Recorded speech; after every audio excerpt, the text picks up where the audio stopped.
let's move into the next pitch deck. If you've got any questions, remember, feel free to ask them. This is the next one that I've got. I'm going to go through the review. Okay, reimagine travel, Primo Air. Once again, reimagining travel, I do not care. We are going to transform the way people interact, and we're going to create synergies and disrupt and revolutionize, blah, blah, blah, blah, blah. Who cares? Nobody cares. We're sick of it. We're tired of it. We're just going to gloss over. So don't shoot yourself in the foot and try and sell something right away. You're not reimagining travel, all right? You're not. What you're doing is you're going to provide a solution to an acute problem.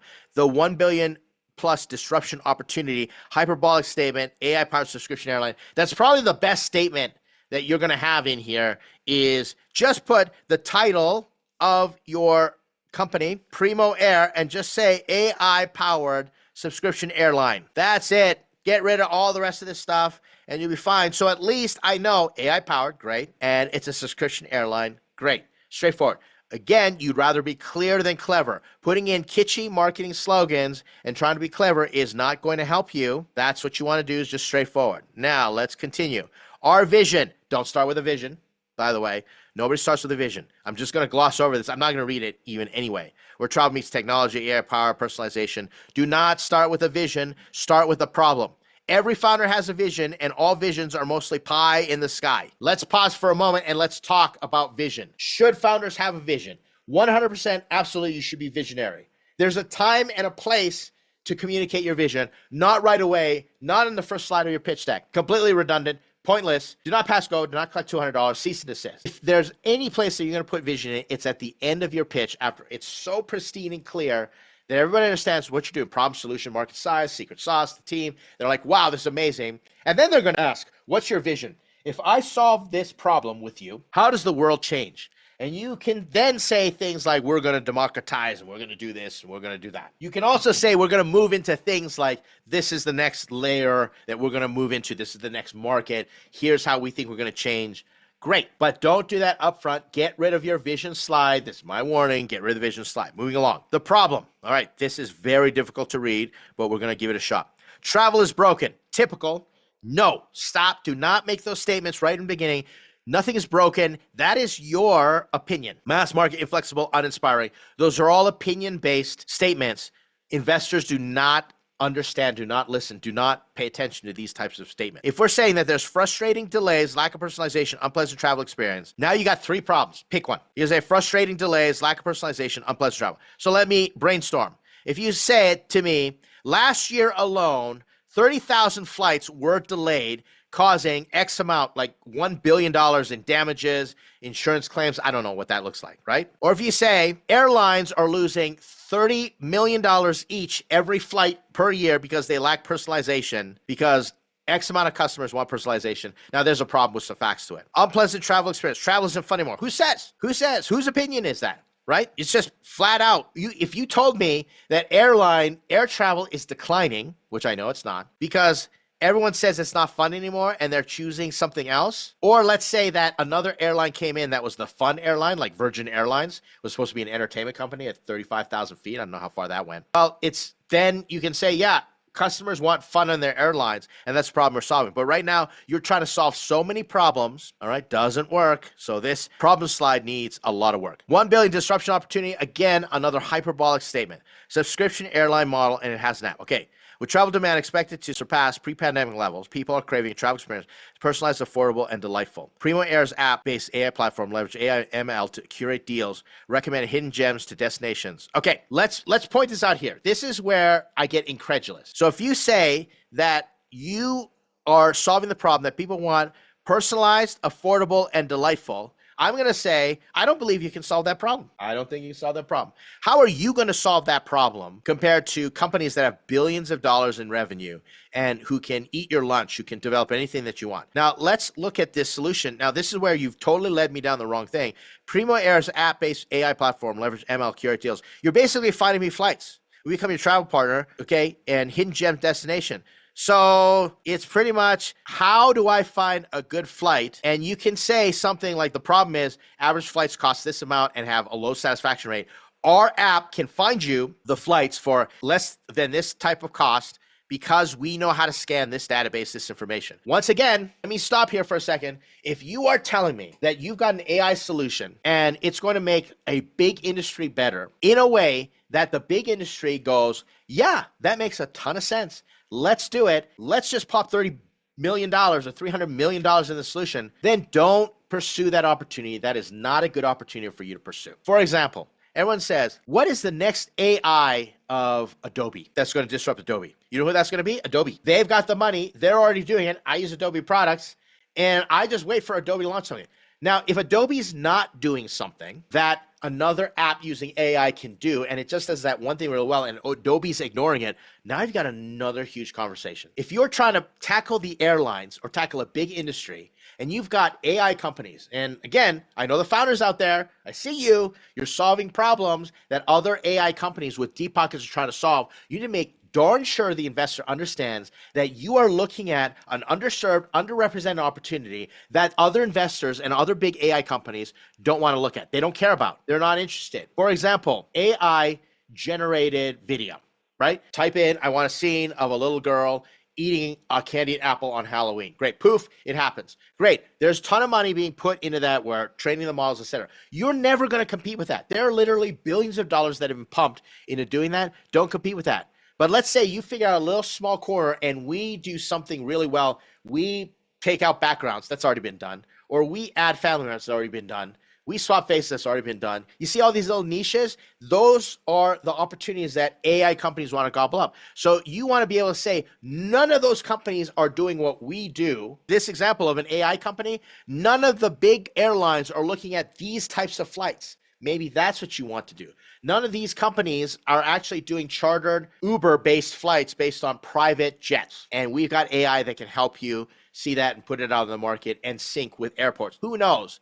Where a big incumbent company goes, that's the dumbest idea in the world, or we're never going to do that because it wreck our business model, or we don't have the ability to invest in that. So how about you prove that out to us, and then we're going to buy you for $50 million, $100 million later on. That's what it possibly comes down to, right? And I've seen companies do that and have really big exits because they're doing something that the big companies don't do. But if the big companies go, that's a great idea, we're working on it, or that's a great idea, we should pump $30 million into that idea right now, don't do that idea. You are going to get blown out of the water unless you are such a genius and you figure out how to code it yourself. This, to me, sounds like it's not even possible. Now we get to this niche. After I said all that, focus on the underserved niche, busy professional, experienced seekers craving personalization, connections, hassle-free experience. All right, that's not an underserved niche. Okay, I'm just going to let you know. I'm in that niche. I'm a busy professional, and I want an experience when I fly, and I want a hassle-free travel experience. Nobody is catering to me with this type of solution, so I don't believe you, and that's the incredulous factor. Go back and figure out that niche where you can focus. Let's continue. The opportunity, subscription model. Now, this is where this is interesting to me. Subscription model for what? Primo Air captures $1 billion segment with our subscription model. Subscription to what? That's what I want to know. Like, if I just pay a flat rate of $500, I can get a ticket. I can just jump in to any airline that I want. How does that actually work? Right? Now, I remember talking to the founder, and I heard there might be planes that are being built, or we're looking with charter-specific flights and planes. I don't know if this works because subscription, remember, if it's like the gym, I go and right now I'm paying, what, $55 a month for my gym. And I've calculated out that if I go to the gym 2 times a week, I'm using up my membership. 3 times a week, I'm making money compared to if I walked in, right? And if I use the amenities and different things, it makes my gym membership worth it compared to the hassle. And I go to a popular gym, and let me digress for a moment. I go to a gym where people are absolutely ridiculous, okay? And this is not one of those muscle gyms like, you know, Gold's Gym or something like that, where everybody looks amazing, gorgeous. This gym is actually split up, and there's like old people part where I work out with like machines, and then there's track, there's free weights, and there's a young person and an even younger person, right? I've got young people sitting in the old person section, and they literally sit on the bloody machine. I can feel my blood pressure just boiling right now. And they sit on this thing, and then they do a set, and then they sit on their phone for another 10 minutes during the rest, and I'm ready to just completely walk up behind them. Now, here's the thing though. how do I justify going to the gym? Because I thought about going to another gym where it's close and it's like this 24-hour and going in obscure hours and it costs just the same amount. I did a cost comparison and I said, if I use the pool, I use the track, I use all these amenities and I go 3 times a week, it's a deal worth it for me. And I figure out ways around it. I listen to audiobooks, I walk around the track, I do some circuit training, all those things. Why do I tell this story? Because if you're selling a subscription, you need to justify in that person's mind how that subscription actually makes them money. For example, if I'm selling a subscription for Startups.com, here, the type of attention, I did the calculation on this and what I would charge for the type of attention that founders get to talk to other founders, network, and all the courses and the resources, did all that, it's like $2,000 a month. And we charge $200 a month. That's a 10x return. Even a 5x return is good. So if you're telling me this is a subscription model and I'm going to be paying for an airline tickets to fly, personalized, delightful experience. If you said it's $1,000 a month, I better be getting $10,000 a month worth of value, and I don't see where that's happening right now. Maybe it's hidden here. Let's keep digging. Unique value proposition. Introducing our AI platform. All right, let's see. The intersection of AI travel community. Now you're adding community. You're just adding so much confusion right now. My brain is starting to really slow down because I'm not tracking with you. Personalized air travel. We use advanced algorithms to tailor recommendation deals. Other companies do that. Expedia does that. All right, I have an app that actually does that. ChatGPT can do that for me. Frictionless experience. Our AI-powered platform anticipates potential problems, delays. Okay, if that's the case, that's another problem to solve. Remember, last year we had so many breakdowns at the airport, and there were lots of like penalties and fines and people, and it was just crazy. Like flights being delayed, canceled, all that stuff. I sat beside some passengers. They were totally flustered because they were pulled off a flight, they were put back on the flight, they didn't know they're going to make it. You don't think that those big companies don't want to avoid the tens of millions of dollars of fines, the $1 billion of fines that are plaguing the industry? What is the problem with that? You don't think that they've thought about using AI to try and solve that problem? You don't think that the airline out there that's publicly traded with billions of dollars on the cap table and literally billions of dollars in the war chest, you don't think that they want to figure that out? I'm going back to the whole thing where if a big company says, that's a great idea, we should do that, that'll solve a lot of problems for us, then unless you've got something so amazingly genius where you have figured something out that they can't and you can prove it, well, guess what? Those companies are going to snatch you up or they're going to try to outcompete you. You better have patents on that thing right there. So I don't believe this is happening. Community inspiration. We foster travel community with exclusive events, insider tips, cultural insights. There's spelling error there. You want to watch that. This is what every other company is doing. All the other companies are trying to build community. Everybody. I could throw a rock and hit a dozen founders that have come through Startups.com trying to build community. So what's going on? So here's the membership perks. Subscription benefits, priority boarding, lounging access. How are you going to get me priority boarding on a flight unless you've got your own fleet of planes? And we haven't talked about this yet. Our unfair advantage, why Primo wins. All right, your hyperbolic statement, don't believe you, but sure. Beyond first class, personalized travel experience, we're saying the same thing. AI platform personalized, saying the same thing. Benefits, importance. You haven't told me what is the one differentiator that sets you apart from all other airlines, websites, apps, etc. This is a half-baked idea. Big vision. Kudos to the founder for having a big vision, but it's just not believable. From booking to beach, now we're going to the beach. Don't have to say that. Waking up to personalized recommendations, breakfast spots, all that stuff. Now, this is just like if this is a travel co-pilot, once again, other companies are going to want to do that.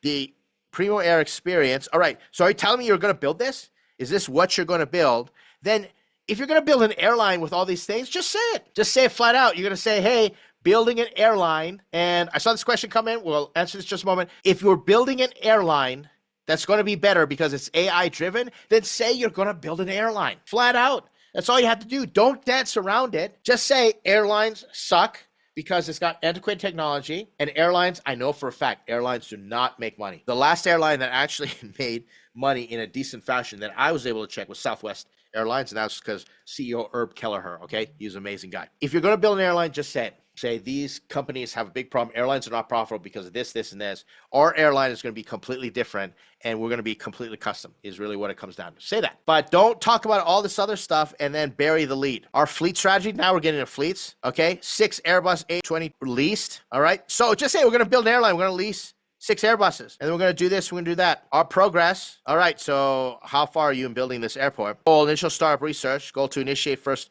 app, website design, conduct executive search, complete pitch and launch fundraiser. And I just don't think it's going to happen. It's really what it comes down to is you have to go back to your initial research and really figure out, is your value proposition, is this something that we're going to build? Pilots guiding our journey. That's great. Okay. So we got pilots in here. And are you saying that you're going to fly all these things, right? Decade creating value, streamline operations, innovative solutions, logistics spectrum, the pilot's guide. Is that, see, this is where being clever is going to backfire you. I don't know if you're actually flying these things, but it looks like Case is a pilot, proven industry, 25 years. I still don't understand this business model and how it's going to work. Don't miss your flight, $1 billion opportunity, ground floor explosive opportunity, hyperbolic, $5 million seller growth. I don't believe you. Airlines cost a lot of extra money. Airlines are going to cost more than $5 million. If you told me I'm going to build the airline of the future and it's going to be AI powered, it's going to have all these whiz bangs and we got these planes, and then I'm going to say, how much money are you raising? And if you said $5 million, I'm going to be like, I don't even know what $5 million gets you. That's just a drop in the bucket. But he said, I need to raise $5 billion. All right. Or if he said, I need to raise $500 million, then I can get a loan for $5 billion. Okay. Now we're talking, right? Beyond that, this is just a software play. Don't get in the airline. Just create a better co-pilot, travel co-pilot, create a better booking algorithm, create an AI that scrubs all this stuff on the internet and stories and creates personalized recommendations. Solve a problem that you can solve. Don't try and solve a problem that you may care about, you have vision for, but I don't see anything in the text saying that this founding team has thought it through and can actually solve the problem. And I might be wrong, and I hope you prove me wrong, but it's not in the deck, and that's a problem. We're going to leave it at that one. I appreciate this founder setting in the deck.